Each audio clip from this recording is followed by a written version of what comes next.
సర్వాధికారియు నిరంతర స్తోత్రార్హుడు యేసుక్రీస్తు ప్రభు వారి ప్రశస్త నామంలో ఉదయకాలపు వర్తమానాల కొరకు ఎదురు చూస్తున్న మీ అందరికీ ఇమాన్యుయల్ మినిస్ట్రీస్ తరపున మా శుభాభివందనాలు తెలియజేస్తూ ఉన్నాను. క్రీస్తునందు మాకు అత్యంత ప్రియమైన దైవజనాంగమా, ఎలా ఉన్నారు? నిన్నటి దినం ఆదివారపు ఆరాధనకు వెళ్ళి వచ్చారు కదూ.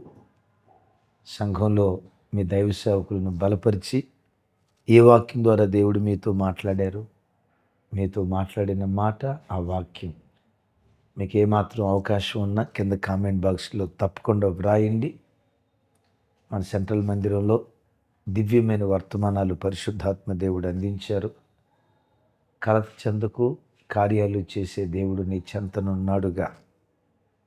ఓ నేర్పరి అయిన శిల్పకారుని చరిత్ర ఇది. ఓర్పు నేర్పు ఇది కృపకే సాధ్యం. దివ్యమైన వర్తమానాలు ఇప్పటికే కొన్ని వేల మంది విన్నారు. వినకపోతే తప్పకుండా విని ఆశీర్వదించబడండి.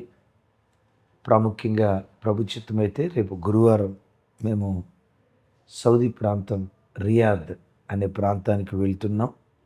క్షేమకరమైన ప్రయాణం దేవుడిచ్చినట్లుగా మీ అందరి ప్రార్థనలు జ్ఞాపకం చేసుకోండి. ప్రాముఖ్యంగా అపోస్తులైన పౌలు వారి సువార్త దండయాత్ర మీద ఆఖరి పాఠం రేపు బుధవారం సాయంత్రం అందించబోతూ ఉన్నాం. తప్పకుండా లైవ్ చూసి ఆశీర్వదించబడగలరని ప్రేమతో మీ అందరికీ మనవి చేస్తూ, ఈ దినం ఓ ప్రత్యేకమైన వర్తమానం.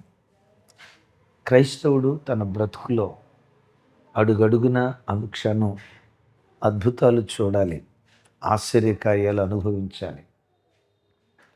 కారణం, నీవు ఆరాధించే దేవుడు అద్భుతకరుడు, ఆశ్చర్యకరుడు.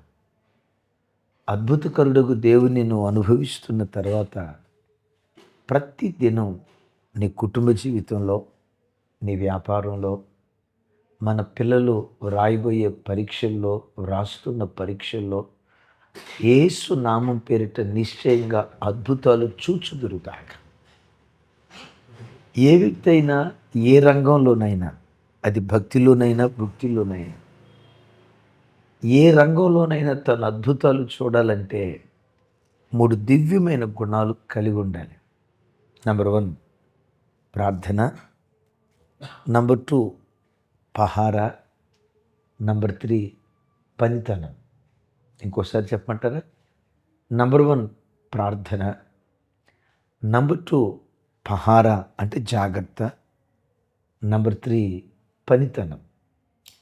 నిన్నటి ఆదివారం ఫస్ట్ సర్వీస్లో నెహెమ్యా గ్రంథం మీద మనం ధ్యానిస్తూ ఒక మాట దగ్గర ఈరోజు సోమవారం చెప్తానని మీతో పంచుకోవటం జరిగింది. ఒకసారి ఆ మాట ధ్యానించుదాం. చూడండి, నెహెమ్యా గ్రంథం 4వ అధ్యాయం 9వ వచనం చూడండి.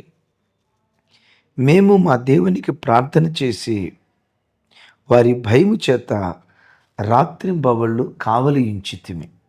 విన్నారా? నెహెమ్యా తన అనుచరగణంతో పడిపోయిన ప్రాకారాలు తిరిగి నిర్మిస్తూ ఉంటే సన్బల్టు, టోబియా ఇంకా కొంతమంది శత్రువులు విరోధంగా అతనికి కార్యాలు చేయటానికి సిద్ధపడి వచ్చారు.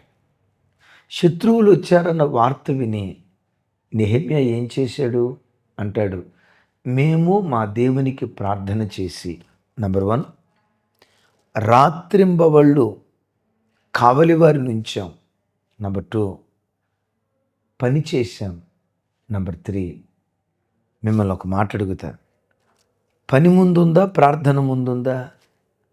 ప్రార్థన కదా. నెహెమ్యా పని చేయక మునుపు, పహారా కాయక మునుపు ప్రార్థన చేశాడు. ఎందుకో తెలుసా? చేసే ప్రతి పని ఫలభరితంగా మార్చబడాలంటే ఏ పనైనా ప్రార్థనతో ప్రారంభించాలి. నీ తెలివితేటలతో ప్రారంభిస్తే అద్భుతాలు చూడలేవు. నీ జ్ఞానంతో ప్రారంభిస్తే దేవుని మహత్కార్యాలు చూడలేవు. నీ దైనందిన జీవితంలో దేవుని మహత్కార్యాల వేదికగా నిన్ను మార్చేది ప్రార్థనా వేదిక తప్ప ఇంకేది నిన్ను ఆ రీతిగా నిలవబెట్టగలదు? ఇక్కడ ఒక విలువైన మాట చెప్తాను. నెహెమ్యా ఇక్కడ ప్రార్థన చేశాడు. అంటే ఇంతకుముందు ప్రార్థన చేయలేదా? 4వ అధ్యాయం 3వ వచనంలో ప్రార్థన చేశాడు. మొదటి అధ్యాయం అంతా ప్రార్థనే. 2వ అధ్యాయంలో కూడా రాజు నీకేం కావాలని అడిగినప్పుడు అక్కడ ప్రార్థన చేశాడు. మరలా ఇక్కడ ప్రార్థన చేస్తున్నాడు. నెహెమ్యా ఆధ్యాత్మిక జీవితంలో అడుగడుగున అడుగడుగున అడుగడుగున అనుక్షణం ప్రార్థిస్తూ ఉన్నాడు. తమ్ముడు, నిన్న చేసే కదా ప్రార్థన, ఈరోజు ఎందుకులే వాయిదా వేస్తున్నావా? ప్రతిరోజు ఇంత ప్రార్థన అవసరమా? అడుగడుగున ఇలా ప్రార్థన చేయాలా? మరీ ఇంత ప్రార్థన అతి కాకపోతే అన్నట్లుగా అనుకుంటున్నావా? మరి నెహెమ్యా గవర్నర్ అయి ఉండి ఎందుకు అలా ప్రార్థన చేశాడు? నెహెమ్యా ఎరిగాడు, ప్రార్థన ఎక్కడ జరుగుతుందో ప్రార్థన వేదిక అద్భుతాల వేదికగా దేవుడు మారుస్తాడు అని ఎరిగాడు. నెహెమ్యా గ్రంథం మొదటి అధ్యాయం ప్రార్థనతో ప్రారంభించబడింది. మొదటి అధ్యాయాన్ని ప్రార్థనా అధ్యాయం అంటారు, విన్నారా? 2వ అధ్యాయాన్ని ప్రార్థనకు జవాబు ఇచ్చిన అధ్యాయం. మొదటి అధ్యాయం ప్రార్థన, 2వ అధ్యాయం జవాబు. నీవు అనుభవిస్తున్న ఏ సమస్యకైనా జవాబు ప్రార్థన పక్కనే ఉంటుంది, మర్చిపోకు. ప్రార్థన ప్రక్కనే నీ సమస్యకు జవాబు పరిష్కారాన్ని దేవుడు సిద్ధపరిచి ఉంచుతాడు. అద్భుతాల వేదికను సిద్ధపరిచి ఉంచుతాడని ప్రతి అరుణోదయపు దినం తమ్ముడు చెల్లి ప్రార్థించడం మానకు. ప్రతి రాత్రి కుటుంబ ప్రార్థన చేసుకోవటం మానకు. ఈ 2 సందర్భాల్లోనే కాదు, అడుగడుగున అనుక్షణం ప్రతి క్షణం దేవుని సన్నిధిలో నువ్వు ప్రార్థించేవాడిగా ఉండి ప్రార్థనతో ఏ పనైనా ప్రారంభించు. విజయాల వేదికగా దేవుడు నిన్ను మారుస్తాడు. క్రొత్త నిబంధనలో అపోస్తుడైన పౌలు వారి లాంటి విజయవీరుడు ఎవరున్నారు? పౌలే ఒక విజయాల వేదిక. ఎందుకంత విజయాల వేదిక అయ్యాడో ఓ దివ్యమైన మాట గుర్తుకు తెస్తా. అపోస్తుల కార్యం 13వ అధ్యాయం చూడండి ఒకసారి. అపోస్తుల కార్యం 13వ అధ్యాయం 2-3 వచనాలు. వారు ప్రభువును సేవించుచు ఉపవాసము చేయుచుండగా పరిశుద్ధాత్మ, నేను బర్నబాను సౌలును పిలిచిన పని కొరకు వారిని నాకు ప్రత్యేకపరచుడని వారితో చెప్పాను. అంతటా వారు ఉపవాసం ఉండి ప్రార్థన చేసి వారి మీద చేతులుంచి వారిని పంపిరి. విన్నారా? అపోస్తులైన పౌలు వారు, బర్నబా, ఇంకా కొంతమంది అంత్యోకయ సంఘంలో ప్రార్థన చేస్తున్నారు. ఎలా? ఉపవాసం ఉండి ప్రార్థన చేస్తున్నారు. ఆ ఉపవాస ప్రార్థన మధ్యలో పరిశుద్ధాత్మ దేవుడు మాట్లాడారు. సౌలును బర్నబాను పిలిచిన పని కొరకు ప్రత్యేకించండి. తమ్ముడు చెల్లి, ఉపవసించి ప్రార్థన చేయి. ఉపవాస ప్రార్థన జరిగే చోట పరిశుద్ధాత్మ స్వరం వినబడుతుంది. దేవుని చిత్తం బయలుపరచబడుతుంది. నీ మీద, నీ పిల్లల మీద దేవుని కొన్న సంకల్పం రివీల్ అవ్వటానికి ఉపవాస ప్రార్థన వేదిక దీనికి కారణమవుతుంది. సరే, ఉపవాస ప్రార్థన దినాన ఆత్మదేవుడు మాట్లాడాడు, పౌలును బర్నబాను ప్రత్యేకించి మిషనరీలుగా పంపించండి అని. ఇది 2వ వచనం కదా. 3వ వచనంలో ఏమని రాసి ఉంటుంది? అంతటా వారు ఉపవాసం ఉండి ప్రార్థన చేసి వారి తలల మీద చేతులుంచి వారిని పంపిరి. అరే, 2వ అధ్యాయంలో ఆల్రెడీ ఉపవాసం ఉన్నారుగా. 2వ వచనంలో ఆల్రెడీ ఉపవాసం ఉన్నారుగా. మరలా 3వ వచనంలో ఉపవాసం ఎందుకు? మరలా 3వ వచనంలో ఎందుకు ప్రార్థన? అదే, అడుగడుగున వాళ్ళు ప్రార్థన చేశారు. 3వ వచనంలో 2వది ఎందుకు ప్రార్థన అక్కడ చేశారో తెలుసా? ఇప్పుడు మిషనరీలుగా పని నిమిత్తం వెళ్ళబోతున్నారు. చేయబోయే పని ఫలభరితంగా మారాలంటే ప్రార్థనతో ప్రతి పని ప్రారంభించబడాలి. తమ్ముడు, అర్థమైంది కదా?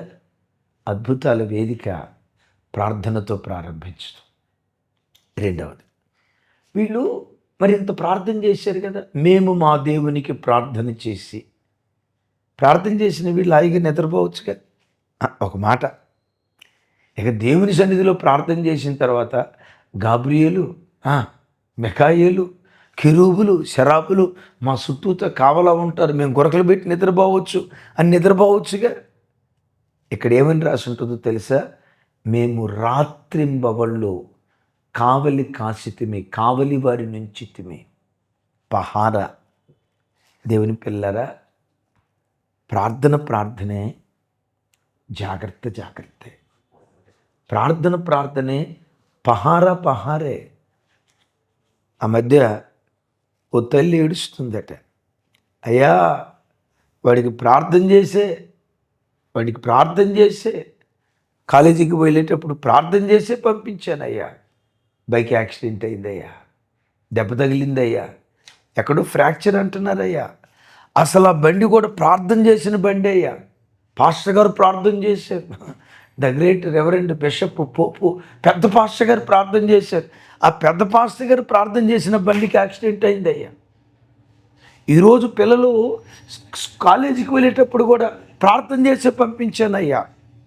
ఓ తల్లి అమాయకంగా అందట, అయ్యగారు ప్రార్థన చేశారు, ఏమైపోయింది ప్రార్థన?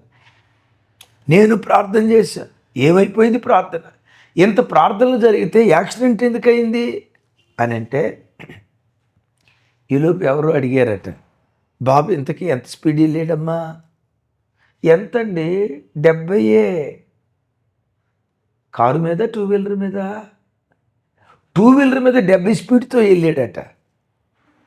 ఎందుకు ప్రమాదం జరిగింది? అసలు మనం ఎన్ని జాగ్రత్తలు తీసుకున్నా స్లోగా వెళ్తున్న ప్రమాదం జరిగే కాలంలో 70 స్పీడ్ మీద వెళ్ళాడంటే ఆ బిడ్డకి ఏమీ లేదని జాగ్రత్త లేదు. విన్నారా? నీ పిల్లల్ని ప్రార్థన చేసి పంపిస్తున్నావు. ప్రార్థన చేసి పంపిస్తున్న నీ జీవితంలో నీ పిల్లలు ఎవరితో స్నేహం చేస్తున్నారు? పహారా కాయాలి. నీ పిల్లల స్నేహాలు ఎవరితో? జాగ్రత్త తీసుకోవాలి. నీ పిల్లల హెయిర్ స్టైల్ ఎలా ఉంది? డ్రెస్ సెన్స్ ఎలా ఉంది? కాలేజీకి వెళ్ళేటప్పుడు ఎట్లా మేకప్ అయి వెళ్తున్నారు? కాలేజీ నుంచి వచ్చేటప్పుడు ఎవరితో కలిసి తిరుగుతున్నారు? ప్రతి తల్లి తన పిల్లల నిమిత్తం పహారా కాయాలి. ప్రార్థన చేసావు, ఇక ప్రార్థన చేసి అయిపోయింది, దేవుడే చూసుకుంటాడు. దేవుడు చూసుకుంటాడు, నో డౌట్. కానీ నీ జాగ్రత్త నువ్వు తీసుకోవాలి.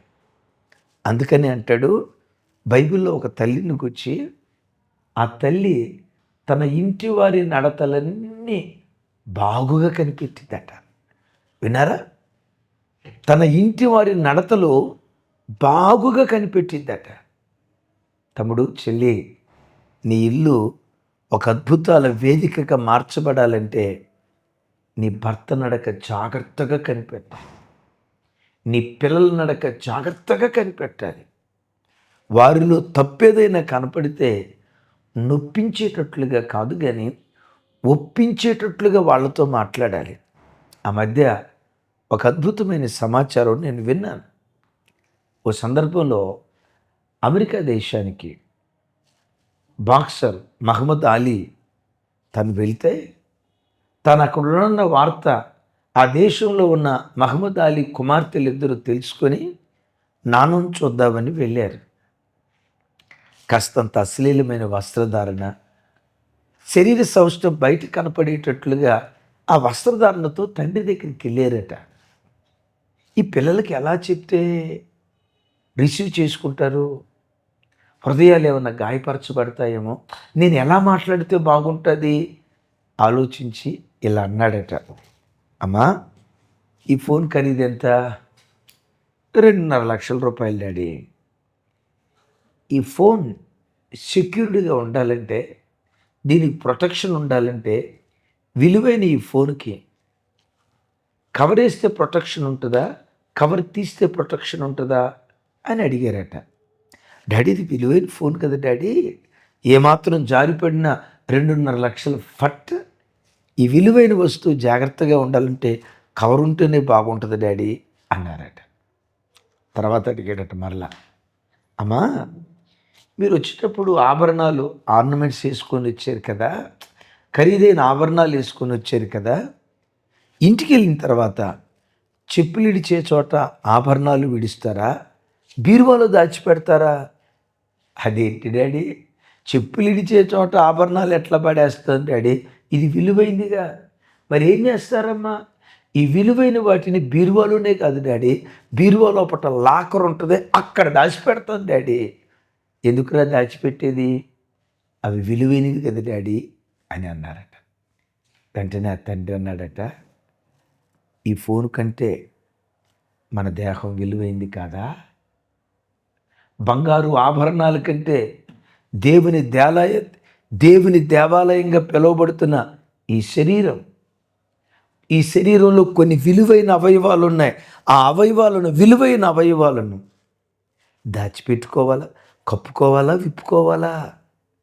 ఫోనే కప్పుకుంటే, బంగారు ఆభరణాలే దాచిపెడితే ఈ విలువైన దేహాన్ని ఎంత జాగ్రత్తగా దాచుకోవాలి? విప్పుకోకూడదమ్మా, కప్పుకోవాలి. తండ్రి చెప్తే పిల్లలు పటపట పటపట మీద కన్నీళ్లు రాల్చి తండ్రి దగ్గర నుంచి పరిగెత్తుకుంటా వాళ్ళు వెళ్ళి నిండు బట్టలు వేసుకొని తండ్రి దగ్గరకు వచ్చి కనపడి, ఇంకెన్నడూ మీకు కాదు సమాజానికి కూడా అవమానం కలుగు చేసే రీతిగా మేము బ్రతకొని ఆ పిల్లలు వారి తప్పును తిట్టుబాటు చేసుకున్నారట. విన్నారా? ఆ తండ్రి తన పిల్లల నడతలు జాగ్రత్తగా కనిపెడుతున్నాడు. ప్రార్థన ఉండాలి. రెండవది పహారా ఉండాలి. మూడవది ఇది ఉంటే సరిపోదు, వీటితో పాటు పనే. ఒక వ్యక్తి బ్రతుకు అద్భుతాల వేదికగా మార్చబడాలంటే ఈ 3 సమపాళ్ళలో దేవుని సన్నిధిలో చేయాలి. ఇందాక చెప్పే కదా ఒక తల్లి తన ఇంటి వారి నడతలు జాగ్రత్తగా కనిపెడుతుందట. చూడండి, ఆ తల్లి గూర్చే సామెతల గ్రంథం చివరి అధ్యాయంలో ఇలా రాయబడి ఉంటుంది. చూడండి ఆ మాట. సామెతల గ్రంథం చివరి అధ్యాయం 27వ వచనం. ఆమె తన ఇంటి వారి నడతలను బాగుగా కనిపెట్టును, పని చేయకుండా ఆమె భోజనం చేయదు. విన్నారా? మరొకసారి, తన ఇంటి వారి నడతలను బాగుగా కనిపెట్టును, పని చేయకుండా ఆమె భోజనము చేయదు. విన్నారా? ఏంటట? ఇంటివారి నడతలు అంటే పహారా కాస్తుంది, ఎట్ దట్ సేమ్ టైం పని చేయకుండా భోజనం చేయదు. తమ్ముడు చెల్లి ప్రార్థిస్తూ పహారా కాస్తూ నీ శక్తిలో లోపం లేకుండా, ప్రసంగి గ్రంథంలో రాసి ఉంటుంది కదా, నీ శక్తిలో లోపం లేకుండా దేవుని సన్నిధిలో నువ్వు పనిచేయి. నీ పనితనమే రేపు నేను శిఖరాల మీద నిలవబెడుతుంది. ఈ తల్లి వేకువని లేచి ప్రార్థించింది, తన ఇంటి వారి నడతలను పహారా కాసింది, పనిచేసింది. ఈ తల్లిని గురించి బైబిల్ ఏమని రాసి ఉంటుందో తెలుసా? గౌనుల యొద్ద ఆమె పెనిమిటిని కొనియాడతారట. పిల్లలు లేచి నువ్వు ధన్యురాలు అని ఆవిడని కీర్తిస్తూ మాట్లాడతారట. ఆ తల్లి బ్రతుకు ఇంత అద్భుతాల వేదిక ఎందుకైందో తెలుసా? ప్రార్థన, పహారా, పని. నీకు తెలుసు తెలియదు, దేవుడు మనకు చక్కటి కారు ఇచ్చాడు. ఆ కారు మీద 150 కిలోమీటర్ల స్పీడ్తో వెళ్ళినా నడుచుకుంటూ వెళ్ళినట్లుంటుంది. చాలా ఫ్రీగా వెళ్ళిపోద్ది. సాధ్యమైనంత వరకు 100 దాటను. అలాగని పిరికితనం అనుకునేరుగాక, జాగ్రత్త. నాకేత రాదు, నేల దగ్గరికి సాధ్యమైనంత వరకు వెళ్ళను. బాప్తిసం ఇచ్చేటప్పుడు కూడా ఎంతోమంది మంచి దైవ సేవకులు అక్కడ గొయ్యుందో నుయ్యుందో తెలియక బాప్తిస్మం ఇద్దామని చెప్పి ఆ పిల్లల్ని బాప్తిస్మం ఇచ్చే ఆ స్థలానికి తీసుకుని వెళ్ళి అక్కడ గొయ్యుందని తెలియక ఆ గోతిలో పడి ఎంతమంది సేవకులు ప్రాణాలు కోల్పోయారో తెలుసా?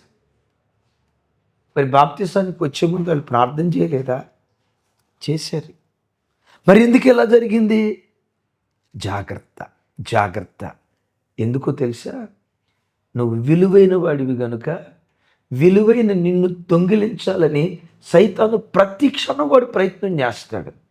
నువ్వు సాధారణమైన వ్యక్తివి కాదు. దేశాలకు ఆశీర్వాదకరమైన అభిషేకం నీ లోపల దేవుడు ఇచ్చాడు. దైవజనుడా, కొన్ని కోట్ల మంది ప్రజలకు దీవెనకారమైన వ్యక్తికి ఉండాల్సిన కృప దేవుడు నీ లోపల ఉంచాడు. నువ్వు విలువైన వాడివని సైతానికి అడిగి నిన్నెక్కడ పట్టుకోవాలని వాడు ప్రతి క్షణం ప్రయత్నం చేస్తాడు. అప్రమత్తంగా ఉండాలి. శత్రువుకి ఎక్కడ చోటు ఇవ్వకుండా ప్రార్థన, పహారా పని. అలా చేసిన వాడే మన పితరుడైన ఇస్సాకు. ఈ చిత్రం తెలుసా?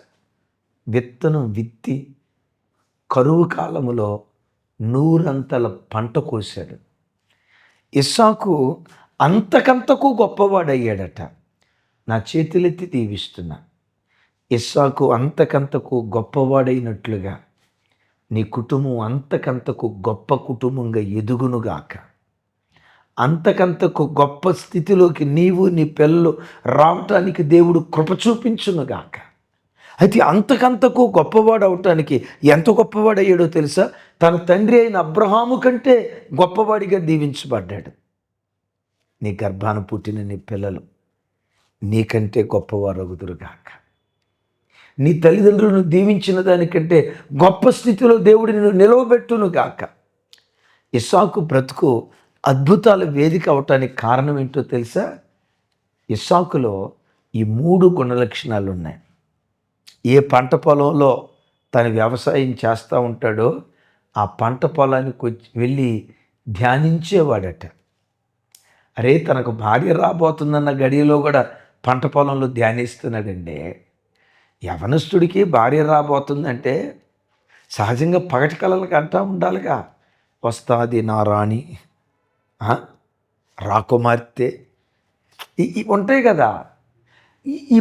ఈ కలల గంట చూస్తూ ఉండాలి. తనకు భార్య రాబోతున్న క్షణంలో కూడా పంట పొలంలోకి వెళ్ళి ప్రార్థించాడా? విత్తనాలు విత్తాడా?